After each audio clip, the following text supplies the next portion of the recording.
नमस्कार मित्रांनो, तुमचं स्वागत आहे आमच्या नवीन एका व्हिडिओमध्ये. तर मित्रांनो, पी-एम किसानचा जो 19वा हप्ता आहे, तो डी प्रणालीद्वारे यायला सुरुवात झालेली आहे. केंद्राकडून डी प्रणालीला मान्यता देण्यात आलेली आहे 19व्या हप्त्याची. तर हा हप्ता आपल्याला येण्यासाठी काही बाबींची आपणही पूर्तता करणं गरजेचं आहे.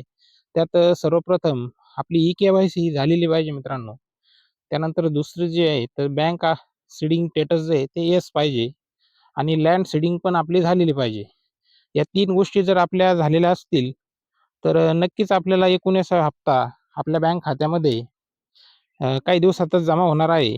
कारण आपण जर आता प्रणालीला जाऊन चेक केलं गव्हर्नमेंटच्या साईटवर, तर तिथे आपला हप्ता हा जमा दाखवण्यात आलेला आहे मित्रांनो. तर आपण आपल्या ज्या ह्या 3 गोष्टी या जर यामध्ये जर काही त्रुटी असेल, तर त्या लवकरात लवकर दुरुस्त करून घ्याव्यात. जेणेकरून पी-एम किसानचा जो हप्ता आहे 19वा हा आपल्या खात्यामध्ये लवकरच जमा होईल